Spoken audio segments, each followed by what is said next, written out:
Hello, salespeople. You all asked for more reaction videos to nonsense sales junk that's out there, and I am here to provide. Some of the stuff that's out there has elements of good stuff. Some of it is absolute nonsense, and there's a whole heck of a lot of people who are selling you sales advice on YouTube. So let's figure out what's real and what it might actually help you and what might not.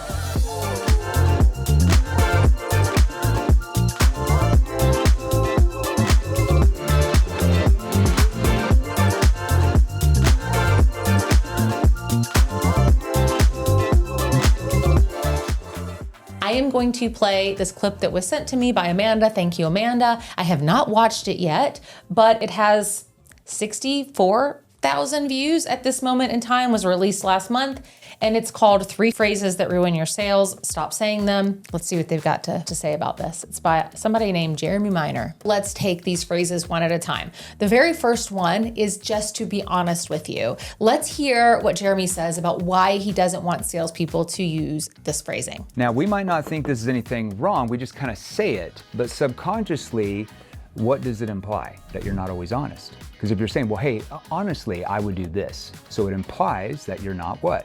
Always honest. That is something that is seated in your prospect's subconscious part of their mind. You don't want them to think that you're not always honest, okay? So instead, you can use a different word. I'll show you how to Okay, so he does tell us a different word, but several minutes later, the word that he offers up instead of honest is transparent, just to be transparent with you. I don't see the difference. Those things to me are interchangeable, just to be honest with you, just to be transparent with you. I mean, if the logic is that otherwise I wasn't honest, then isn't the logic, then otherwise I wasn't being transparent, and don't our prospects want us to be both honest and transparent? So I'm not really following that logic, but I will say this. It is absolutely my responsibility as a salesperson to convey to my prospect in all of my interactions and my word choice and my tonality in the way that I go about business that I am here to be open, honest, and transparent with you. But the way that I do that is less about being careful with this particular phrasing, in my opinion, and more about being clear that I am always okay with a no, that I know is perfectly okay. We're very good at what we do, but that doesn't mean that we're going to be right for you. I don't know yet until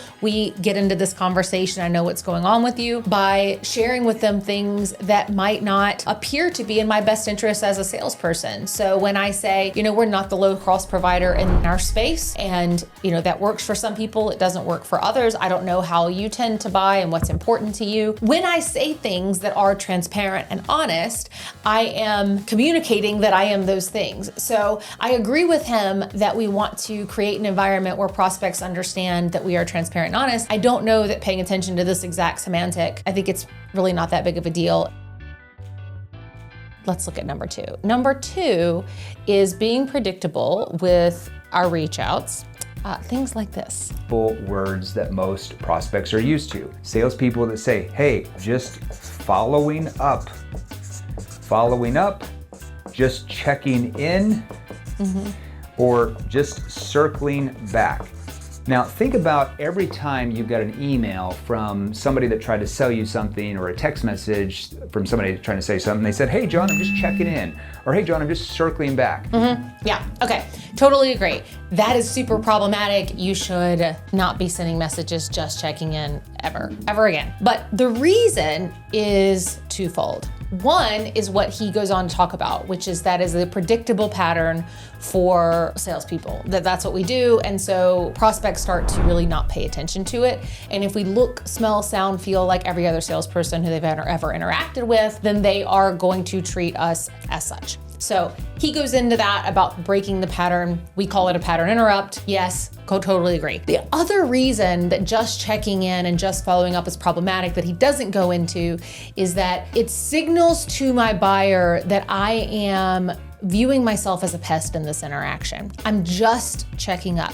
I'm just following up. I'm signaling to them that I feel like I'm bothering them. I feel less than them in this hierarchy in the relationship. And that in itself is seriously problematic because buyers don't want to do business with people who feel like they are a pest. They want to do business with people who have their act together and are good at what they do and know their worth. And that is not what I'm conveying when I use language like that. So I agree with you, Jeremy, for the reasons that you said, but also for another psychological reason that's embedded in that. So let's see number 3, the third phrase he does not want us to use. Getting to, like if you're selling at a homeowner's house or in a business office and you're late, what do most salespeople say? They say, I'm so sorry. I'm so sorry that I'm late. Now, we might think like, oh, well, what's wrong with this? I'm just being polite. I'm just apologizing. However, do you feel like when you say, I'm sorry I'm late, do you feel like that really raises your status in their mind as an expert or maybe lowers your status? I would say probably lowers your status. I had to learn this the hard way, okay? So instead I can relanguage that to something like this. What if I said this? What if I said, hey, I appreciate your patience. I'm just a little bit behind schedule today. I was just with the client. Okay, see the difference there. Now it kind of raises my status. I appreciate your patience. I'm a little bit behind schedule sounds better than I'm sorry. Okay, no, this is where you lost me, Jeremy. I should not be late to a prospect or customer conversation. Does it happen sometimes? Yes, it happens sometimes. I'm guilty of that, right? But it should not happen. And if it does, I owe them an apology because what he's suggesting to me comes across as, I want to communicate to you, prospect or customer, that I think my time is more valuable than yours. And by failing to apologize, I've communicated that to them, that I think you should wait for me. And I do not like that whatsoever. I don't think that prospects and customers like that. And I'm really surprised that he would tell any salesperson not genuinely apologize if they are running late. So sorry, Jeremy. That's where you lost me. All right, I am a professional sales coach and trainer. I work with some of the world's best salespeople, names that you would recognize, and I am here to layer in as much reality checking as I can to the sales stuff that's out there floating around, getting into the heads of salespeople. So if you have anything in particular that you want me to react to, send it on and I'm happy to do it. Because remember, the salespeople in this world who are the best, they are not just magically born with the talent. They are trained and I train them. Have good selling.